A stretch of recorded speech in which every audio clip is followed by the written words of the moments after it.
제가 성령이 함께 하십니다 하면 여러분이 할렐루야 한번 하시고, 또 제가 할렐루야 하면 여러분 뭐라 그러셔야 될까요? 성령이 함께 하십니다 이렇게 한번 해보세요. 우리 찬양 잘 들으셨나? 가끔 가다 보면 찬양할 때 주보만 보는 분이 계셔가지고, 자, 성령이 함께 하십니다. 할렐루야. 아멘. 자, 설교 그게 답니다. 오늘 이제 설교하려고 하는 내용이 이제 그거니까, 뭐 그게 다는 아닙니다만 설교 핵심이 이제 거기 있어요. 설교하기 전에 성령이 여러분의 마음에 충만히 임한 줄 믿습니다. 자, 오늘 본문은요, 사울에 대한 이야기인데요, 아주 평범한 이야기에서 시작을 해요. 어떻게 보면 그렇습니다. 하나님이 우리를 이끄실 때 보면 정말 평범하게 일상적인 일에서 우리를 이끄실 때가 많은데, 사울의 아버지가 기르던 암나기들을 잃어버려요.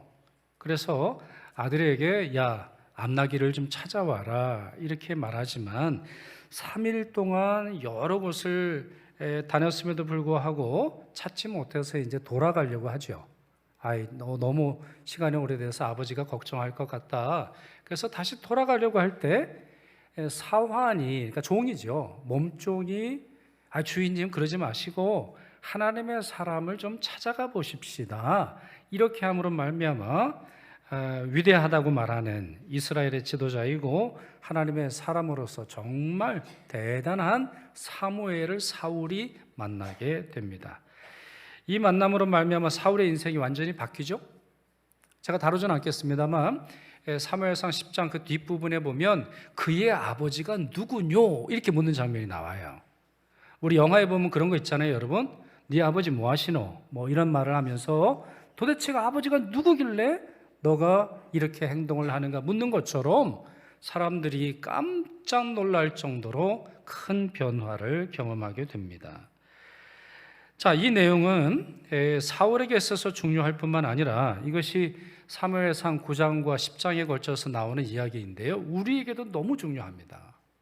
우리에게도 이스라엘의 초대 왕인 사무엘이 어떻게 하나님의 종으로 변모하는가, 이 내용을 살펴보다 보면 그렇구나, 나도 하나님 앞에서 쓰임을 받기 위해서는 이러한 과정, 이러한 단계, 이와 같은 절차가 있을 것이라고 하는 것을 예상하고 기대하고 감사하고 기도할 수 있음을 우리가 깨닫게 된다는 것이죠. 그렇다면 사울은 어떤 과정으로 왕이 되었을까요? 그 핵심이 되는 5가지 과정을 말씀드리려고 합니다. 첫째, 하나님의 선택과 부르심이 먼저였습니다. 하나님이 그를 선택하셨어요. 조금 전에 말씀드린 것처럼 사울 이야기는 암나기들을 잃어버린 것에서 시작을 하는데, 사람들이 볼 때는 그거 별거 아닌 것처럼 보였고 사람들이 볼 때는 그게 우연히 일어난 일처럼 보였습니다만 그렇지 않아요. 하나님의 섭리, 하나님의 계획 속에서 이루어진 일이에요. 사무엘에게 하나님께서 하루는 이런 말씀을 하십니다. 자, 이때가 사울이 오기 하루 전이었는데 사울이 찾아올 것이라고 난 말씀이죠. 사무엘상 9장 16절 그 내용이 기록이 되어 있습니다. 내일 이맘때에, 자, 내일 이맘때니까 뭐죠? 사울이 사무엘을 만나기 하루 전에 하나님께서 말씀하셨다라는 거예요. 내가 베냐민 땅에서 한 사람을 내게로 보내리니 너는 그에게 기름을 부어 내 백성 이스라엘의 지도자로 삼으라. 그가 내 백성을 블레셋 사람들의 손에서 구원하리라. 누가 보내세요? 내가 베냐민 땅에서 한 사람을 너희에게 보내리니. 그러니까 이거는 사환이 한 말 때문도 아니고 우연히 가다 보니까 된 것이 아니에요. 우연히 암나기를 잃어버린 게 아니에요. 하나님의 계획, 더 나아가서 하나님의 선택이 있었기 때문에 가능한 것이죠. 그렇습니다. 하나님의 선택이 모든 것의 시작이에요. 여러분의 선택이 아니라 하나님의 선택이 여러분의 시작점이 돼야 돼요. 여러분, 이것은 뭐 변화나 새로움이나 직분과 사명에만 해당되는 게 아니에요. 오늘 아침에 예배 드리는 것도 마찬가지입니다. 우리가 이곳에서 예배를 드릴 수 있는 이유는 이곳에서 뿐만 아니라 우리 여러분 장소에서 지금 온라인으로 예배를 드리시는 분이 계실 텐데 그렇게라도 예배를 드릴 수 있는 것은 누가 선택했기 때문이에요? 하나님이 선택하셨기 때문이에요. 여러분들의 느낌에는 여러분이 선택한 것처럼 보이지만 여러분들이 3부를 선택하고 어떤 분은 2부 예배를 선택하셨겠지만 여러분들이 선택한 것처럼 보이지만 하나님이 선택하셨기 때문이라는 것이죠. 우리가 그리스도인이 되는 것도 마찬가지입니다. 그 사실을 바울이 에베소서 1장 4절 5절에서 이렇게 설명했어요. 곧 창세전에 그리스도 안에서 우리를 택하사 우리로 사랑 안에서 그 앞에 거룩하고 흠이 없게 하시려고 그 기쁘신 뜻대로 우리를 예정하사 예수 그리스도로 말미암아 자기의 아들들이 되게 하셨으니. 아멘입니다. 우리는 하나님의 선택 속에서 살아가는 거예요. 우리의 갈 길은 하나님의 선택 속에서 있는 거예요. 하나님이 선택하신 길을 나도 선택하고 순종함으로 걸어갈 때 내 삶이 가치 있고 의미 있고 행복한 거예요. 두 번째, 하나님의 위로와 돌봄이 있습니다. 사울을 만났을 때 사무엘이 처음 한 행동이 있어요. 두 가지예요. 첫째로는 안심시킵니다. 사무엘상 9장 20절 보시면 이른 암나기들을 찾았다 안심하라 이렇게 말해주고, 둘째로는 뭐냐면 음식을 제공합니다. 미리 준비시켜 두었고요. 미리 준비시켰다라고 하는 말은 뭐예요? 정말 최상의 음식을 가장 맛있을 때 내놓았다라는 거예요. 여러분 가자미 식혜라는 거 아세요? 가자미 식혜? 제가 토론토 살 때 가자미 식혜라는 걸 처음 먹어봤어요. 아니 식혜인데 가자미? 이 말이 안 되잖아요. 식혜인데 왜 생선이 둥둥 떠 있을까요? 그걸 생각했더니 그게 아니라 가자미를 이렇게 삭혀가지고요 한 2, 3일을 먹으면 그게 조하고 이렇게 섞어 놓으면 그게 아주 맛있는 반찬이 되는 겁니다. 오늘 아침도 안 드신 분에게는 너무 죄송한 얘기를 이제 합니다만, 제가 토론토 대학 이제 교수님, 이제 사모님 댁에서 밥을 먹는데 그 사모님 그걸 잘 하신대요. 그러면서 뭐라 하시냐면, 목사님 3일 전에 얘기하셔야 돼요. 가자미 식혜를 드시려면 3일 전에는 얘기를 하셔야 가자미 식혜가 가장 맛있게 드실 수 있다라는 거예요. 그러니까 우리 집에 오실 때 반드시 3일 전에 얘기하세요. 이렇게 말씀하시는 게 기억이 납니다. 자, 내일 한 사람을 내가 너에게 보내리라 하나님 말씀하셨단 말이에요. 그래서 아마 이 사무엘은 그 사람에게 가장 좋은 걸로 음식을 준비한 것으로 보는데 참 이게 기가 막힌 겁니다. 사울은요 3일 동안 굶었을지 몰라요. 3일 동안 아버지가 시킨 대로 나귀를 찾아다니느라 사방팔방으로 다녔어요. 먹을 걸 제대로 먹었겠습니까? 마실 걸 제대로 마셨겠어요? 호텔에 들어갔겠어요? 낮에만 걸었겠어요? 밤엔 안 걸었겠어요? 그러니 기진맥진했을 텐데 하나님께서 그 사정을 아셔서 사무엘을 통해서 음식을 제공해 주시는 것이죠. 부활하신 예수님이 갈릴리에서 제자들을 다시 만나셨을 때의 장면 여러분 떠올려 보세요. 예수님이 어떻게 하셨어요? 예수님이 설교부터 하셨나요? 예수님이 꾸짖기부터 하셨어요? 아니에요. 음식부터 주셨어요. 그 말씀 보세요. 요한복음 21장 12절 13절 예수께서 이르시되 와서 조반을 먹어라. 와서 아침 먹어라. 밤새 수고했으니까, 밤새 물고기 잡느라 너무너무 고생했으니까, 밤새 예수 그리스도가 없이 살아가는 삶에 너무나 힘들었으니까 와서 아침 먹고 힘 좀 내라.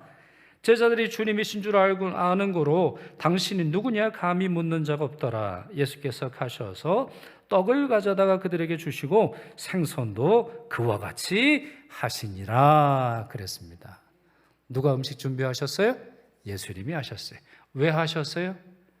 마음이 헛헛하고 예수 그리스도의 부활을 온전히 믿지 못했던 그들에게 있어서 긍휼과 자비를 베푸시려는 거예요.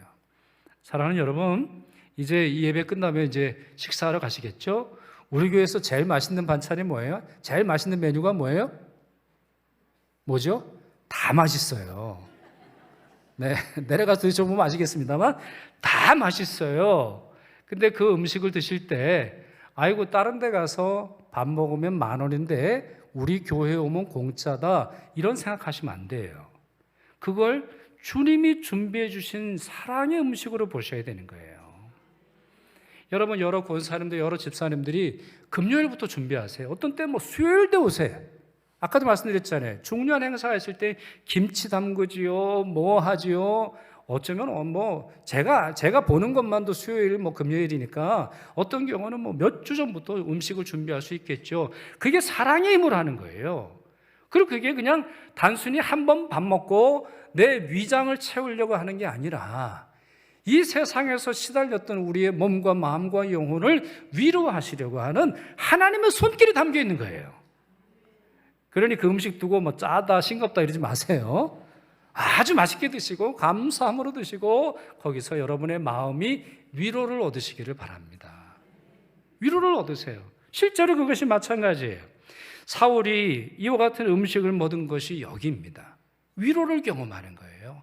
사명 전에 위로를 경험하는 거예요. 사명을 받기 전에 이제 세 번째가 기름 부음는 거거든요. 기름 부음 받은 후가 아니라 그 전에 하나님의 돌보심을 경험하는 거예요. 여러분 가끔 교회의 중직자들 아니 뭐 목사를 포함해서 교회 일꾼들 보면 지나치게 사람들을 정죄하는 분들이 있어요. 정죄해요. 꾸짖어요. 율법주의자들이 있어요. 저는 왜 그럴까 생각을 했을 때 이와 같은 사랑과 위로와 돌봄을 경험하지 못해서 그런 거 아닌가? 자기도 힘들 때가 있었어요. 그럴 때 누가 꾸짖거나 누가 혼내는 것이 아니라 사랑으로 위로해주고 사랑으로 돌봐주고 사랑으로 감싸줬으니까 오늘의 모습 그대로 있는 것인데 이러한 경험이 없을 때 율법주의자가 될 확률이 매우 높아요. 그리고 이러한 위로와 이러한 돌봄과 이러한 사랑을 체험하지 못할 때 자기의 힘으로 하는 거죠. 자기의 힘으로.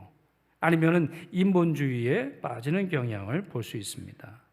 하나님이 선택한 사람을 하나님은 위로해 주세요. 돌봐주세요. 세 번째, 기름 부음입니다. 10장 1절에 있는 말씀이지요. 이에 사무엘이 기름병을 가져다가 사울의 머리에 붓고 입 맞추며 이르되 여호와께서 내게 기름을 부으사 그의 기업의 지도자로 삼지 아니하셨느냐 이렇게 기록되어 있습니다. 모세도 아론의 머리에 기름을 부었죠. 기름을 부었습니다. 기름을 뿌린 정도가 아니라 기름을 부었어요. 그러면 어떻게 되겠어요, 여러분? 머리에 기름을 붓습니다. 그럼 어떻게 돼요? 기름이 밑으로 쭉 흘러내리는 거예요. 무슨 의미예요? 하늘의 선택이 있었다는 거죠. 하늘의 부르심이 있었다는 거예요. 하늘로부터 권위가 임한다라는 겁니다. 하늘로부터 지혜가 임한다라는 거예요. 땅에서 솟구치고 땅에서 솟아오르는 사람이 하는 것이 아니라 하나님께 주시는 권위와 권세와 지위와 권한이 있음을 설명하고 있는 것이죠. 성경을 보면 어떤 때 이와 같은 기름 부음에 실제로 기름을 부을 때 성령이 함께 임했던 것을 볼 수 있는데 사울의 경우는 좀 달랐습니다. 기름 부음 받은 후에 성령이 임했어요. 그 다음에 임한 것을 볼 수 있는데 어떤 경우든 뭐 왜 차이가 나느냐 이건 몰라요.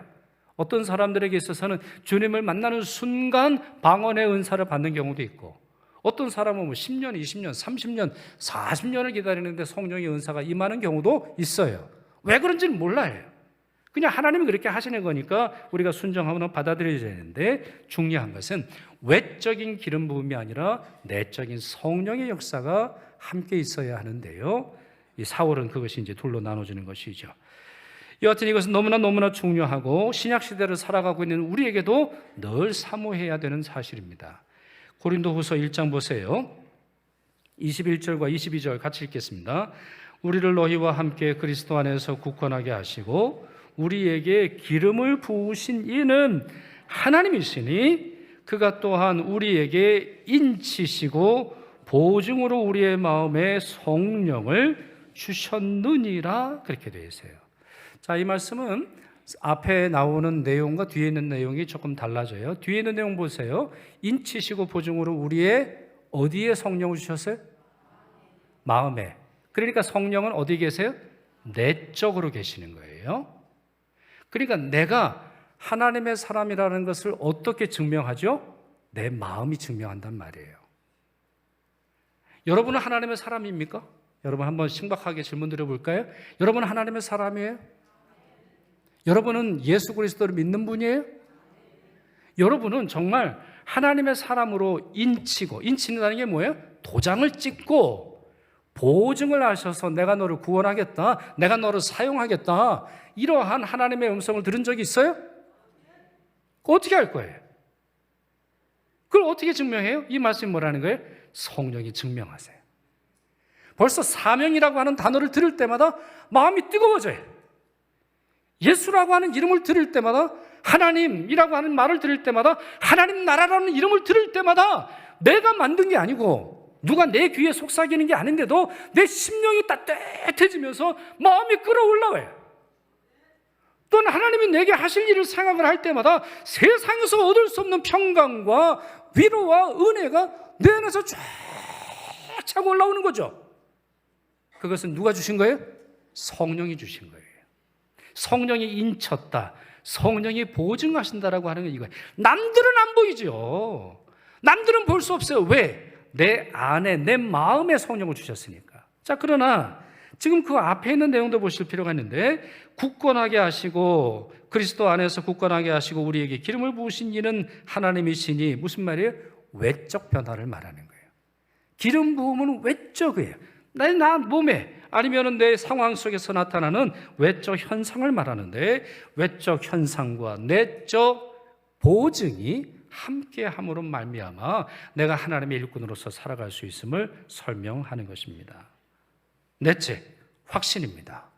확신이에요. 자, 이 단계를 넘어서서 또 다른 확신인데, 여기서의 확신은 뭐냐면 하나님이 누구신가 더 확실하게 믿을 수 있는 어떠한 체험일까요? 아니면 어떠한 고백이 있게 되는 것이죠. 자, 기름을 부은 후에 사무엘은 사울을 이제 보냅니다. 너 가. 이제 됐어. 이제 기름을 붓고 나서 너 이제 가게 될 텐데, 길에서 너 몇 사람을 만나게 될 텐데 그 사람들은 징조야. 어떤 징조? 하나님을 믿을 수 있을 만한 그런 징조가 된다라는 거죠. 자, 첫째, 베냐민 경기의 라헬의 묘실 곁에서 두 사람을 만나게 될 텐데, 사울이 찾던 암나기들을 아버지에게 돌려보냈으니, 그리고 아버지가 네 걱정하더라, 이러한 말을 듣게 된다 말씀하고 있습니다. 둘째, 베델로 올라가던 세 사람을 만나게 될 거다. 자, 어디로 올라가요? 어디로? 베델로. 그럼 왜 베델이에요? 당시에 성소가 여기 있어요. 그러니까 베델로 올라가던 세 사람은 예배를 드리기 위해서 성소로 가던 세 사람이다, 이렇게 여러분들이 해석하실 수 있는데, 다볼 상소리나무에서 만나게 될 거고요. 한 사람은 염소 새끼 셋을 이끌었고, 한 사람은 떡 세 덩이를 가졌고, 한 사람은 포도주 한 가죽 부대를 가지고 있을 거예요. 자, 지금 들으셨어요? 자, 한 사람은 뭐 가지고 있어요? 염소 새끼 셋을 이끌었고, 한 사람은 뭘 가졌어요? 떡 세 덩이를 가졌고, 한 사람은 뭘 가지고 있어요? 포도주 한 가죽 부대. 그러니까 여러분 얘기가 아니니까 잘 안 들으시는 거군요. 여러분 예전에 미팅하거나 어디 보면 이제 옛날에는 뭐 사진 이런 게 없었잖아요. 자, 어디 다방에 가.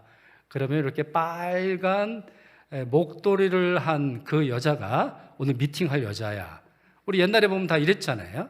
징조, 사인, 하나님이 보내신 사람이라고 하는 것이 미리 예고되었어요. 그러면 이 사실은 왜 중요할까요? 여러분, 이거 정말 굉장히 흥미로웠다고 생각을 하고 설교를 준비할 때 도대체 이 사람들이 왜 나오나 너무너무 궁금했어요. 자, 사울이 이미 사무엘로부터 기름 부음을 받았어요. 그러면 바로 그냥 왕이 되도록 하는 게 어떨까요? 그러나 그런 과정이 있지 않고 사람들을 만나도록 하십니다. 그리고 그 사람들이 징조가 된다라는 거예요. 한두 사람이 아닙니다. 그리고 각 사람들이 뭘 가졌고 어떻게 행동하는지가 예고되어 있어요. 이유는 뭘까요? 하나님이 신실한 분이라는 걸 알려주기 위해서예요. 첫째, 하나님이 문제를 해결해 주십니다. 3일 동안 찾아다녔어요. 여기서 왜 3일인지는 신약 성경으로 넘어와야 해석이 되는 거예요. 예수가 돌아가셨으나 3일 후에 부활하시잖아요. 여호와의 성막이 3일길 앞서가서 이스라엘을 광야에서 이끌었다고 하는 사실이 굉장히 중요한 건데요. 3일 동안 자기의 힘으로 문제를 해결해 보려 했으나 실패했어요. 그러나 누가 문제를 해결하세요? 하나님이 해결해 주세요. 문제를 해결해 주신 하나님. 손해를 다시 갚아주신 하나님, 갑절의 은혜로 갚아주신 하나님을 배우게 되는 거죠. 둘째, 하나님이 우리에게 필요한 양식을 공급해 주신다는 거예요. 하나님의 필요를 공급해 주세요. 사무엘을 만났을 때 사무엘이 음식을 줬죠. 또한 다시 길을 걸어갈 때 만나는 사람들이 양식을 주지 않았습니까? 그렇습니다. 하나님의 종들은 하나님이 공급하시는 양식과 힘을 따라 살아가는 거예요. 거기다 셋째, 하나님께서는 하나님의 소유로, 남의 게 아니에요, 하나님의 걸로 그의 종들을 돌보신다는 겁니다. 여러분, 아까도 강조해서 말씀드렸습니다만 사울에게 떡 준 사람이 어디로 가던 사람들이에요? 베델로 가는 사람들이에요. 예배하는 사람들이에요. 그러면 여러분, 그 사람들이 가진 떡은 뭘까요? 정확하게는 알 수 없으나 무엇일 가능성이 높지요? 하나님께 바치려고 하는 제물일 가능성이 높아요. 근데 그걸 가지고 하나님께 드리려고 하는 음식을 지금 아무것도 모르는 그냥 철부지와 같은 사울에게 주고 있다라고 하는 것입니다. 나중에 다윗이 거룩한 떡인 진설병을 먹었던 것도 바로 그 이유인 것이죠. 시편 37편 25절 26절 같이 읽겠습니다. 내가 어려서부터 늙기까지 의인이 버림을 당하거나 그의 자손이 걸식함을 보지 못하였도다. 그는 종일토록 은혜를 베풀고 꾸어 주니 그의 자손이 복을 받는도다 했어요. 여러분, 말씀을 이해하기는 어렵지 않아요? 내가 어렸을 때부터 늙기까지 다윗이 고백하는 겁니다. 의인이 굶는 거 못 봤다. 왜 의인이 밥을 안 굶어요? 하나님이 주시니까. 의인은 어떤 사람이에요? 하나님만 의지하는 사람이에요. 하나님만 붙드는 사람이에요. 오직 하나님의 구원이 자신의 삶에 가장 중요하고 하나님의 선택하심이, 하나님의 위로가 하나님이 나를 기름 부으셨다라고 하는 그 사실을 의지하고 나가는 사람이지요. 그 사람들이 걸식함을 버림을 당한 적이 없다라고 말하면서 뭐라고 말하냐면 자손 얘기를 하네요. 자, 여러분 이 내용 다시 보시면 우리 시편 37편 슬라이드를 다시 보여주시면 그는 종일토록 은혜를 베풀고 꾸어주니 무슨 말이에요? 사명을 따라 살아갔단 말이에요. 세상 사람들은 자기 자식한테 제 삶 물려주려고 자기 자식 잘 되도록 자기 거 물려줘서 내 아이가 내가 물려준 거 받아 살도록 하는데 자기 인생의 전부인 것처럼 행동을 하지만 그렇게 안 사는 사람들이 있다는 거예요. 어떤 사람이에요? 그는 종일토록 은혜를 베풀고 꾸어주니. 왜 은혜를 베풀고 꾸어줍니까? 하나님의 사명이 그러니까. 가난한 자에게 은혜를 베풀어주고 없는 자, 홀벗은 자, 갇힌 자들에게 자기의 재물을 아까워하지 않고 구워주었더니 그 자녀들이, 그 자손들이 뭘 받아요? 뭐라고 되어 있어요? 어떤 복이에요? 하나님의 복을 받는도다 되어 있어요. 이걸 모르면 여러분, 아무리 많은 부자가 자신의 자녀에게 뭔가 물려준다 할지라도 그 사람은 어떤 복을 받아요? 아버지가 물려준 복밖에 못 받는 거예요.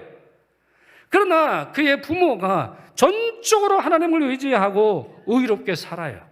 기름 부음 받은 대로 살아요. 사명대로 살아요.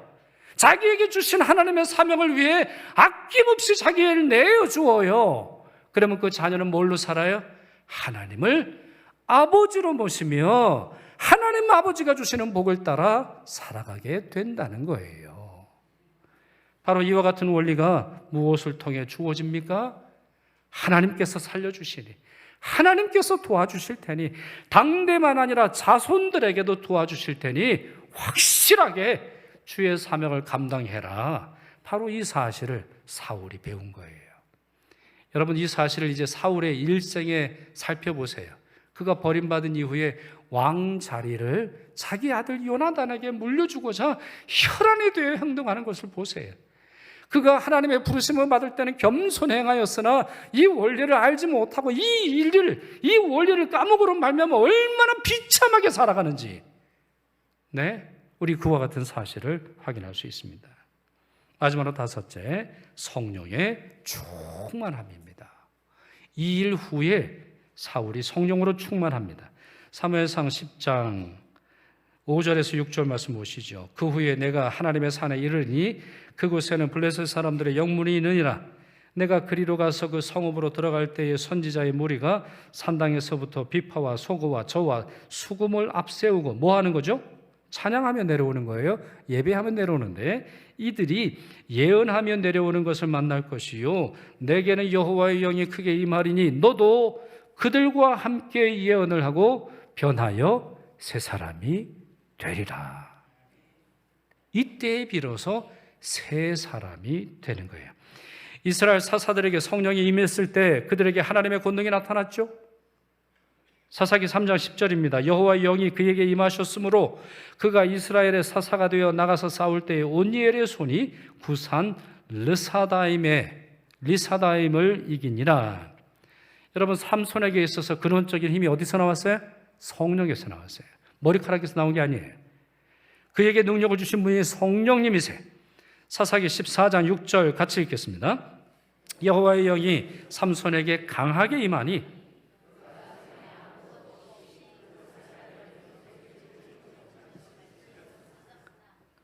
그렇습니다. 하나님은 자신의 종들에게 성령 하나님을 보내서 권능을 또한 능력을 소유하도록 하십니다. 간혹 우리 교회에서 이런 분들을 봅니다. 자리가 사람을 만드는 거 아닙니까? 없는 자리를 만들어서 사람 세우면 하나님의 종으로서 일하지 않을까요? 없는 어떤 교회 직분을 만들어서 어떤 사람을 세우면 그 사람이 하나님의 일꾼 되지 않을까요? 없는 장로 자리를 만들어서 장로 많이 세우면 교회가 부흥하지 않을까요? 없는 안수집사, 권사 자리를 만들어서 사람 많이 세우면 헌금 많이 늘어나고 교회가 부흥하고 하나님의 역사하지 않으실까요? 이런 주장하는 분들이 있어요. 저는 그렇게 믿지 않아요.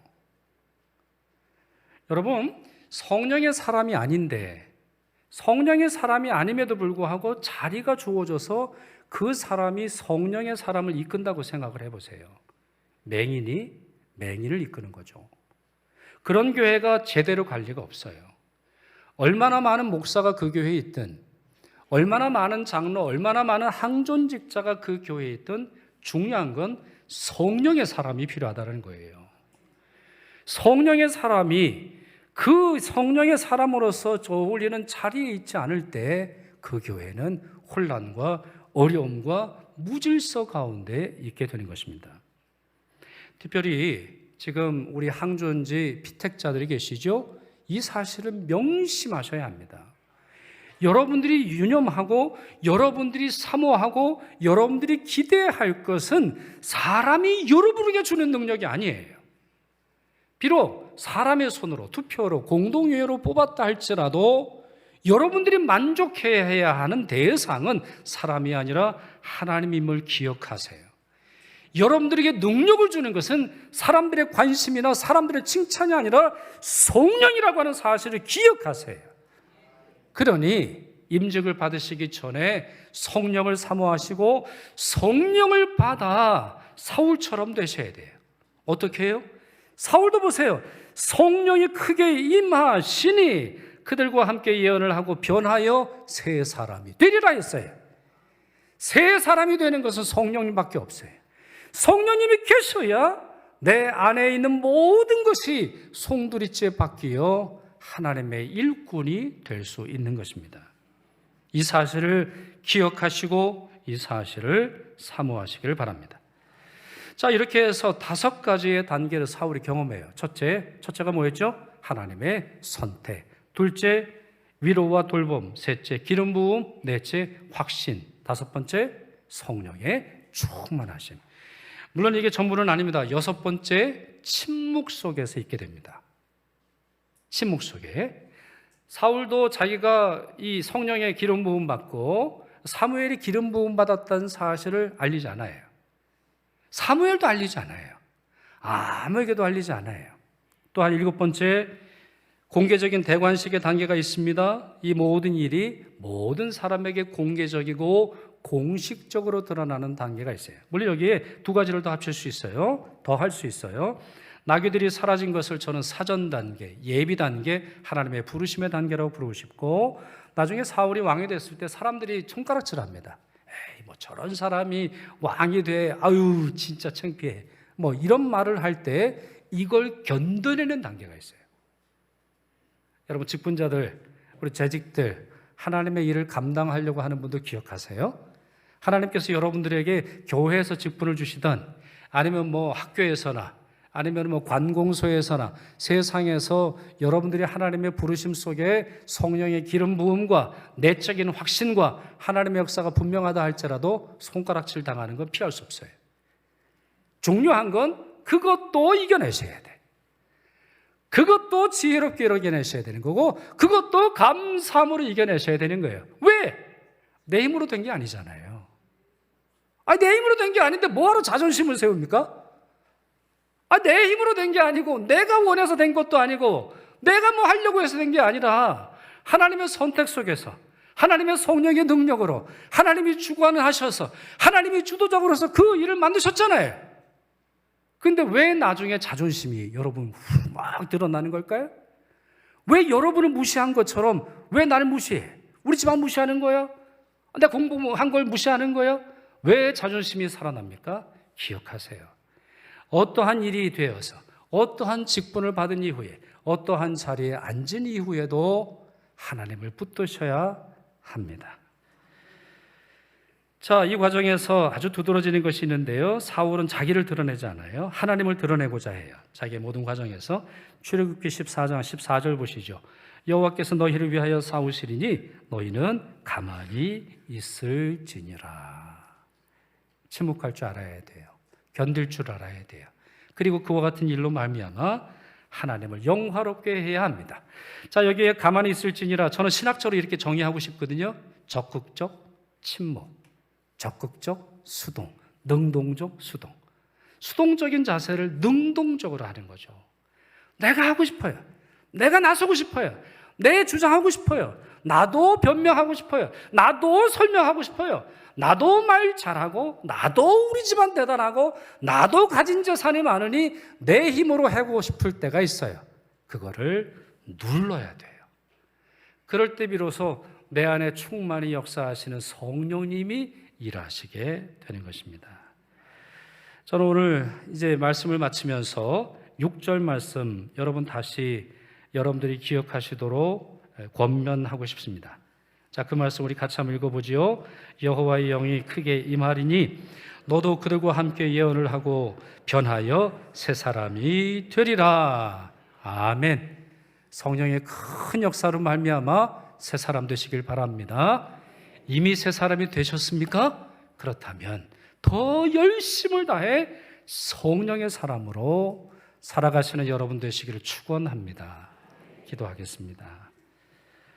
여호와 이레 하나님, 저희를 택하사 하나님의 자녀가 되게 하시고 하나님의 일꾼으로 살아가게 하시니 감사드립니다. 저희에게도 성령으로 기름 부으사 저희의 힘이 아닌 하나님의 능력으로 주신 사명 감당하도록 도와주옵소서. 그리하여 하나님의 무한한 영광을 세상에 드러내며 살아가도록 도와주옵소서. 우리 주 예수 그리스도의 이름으로 기도드리옵나이다. 아멘.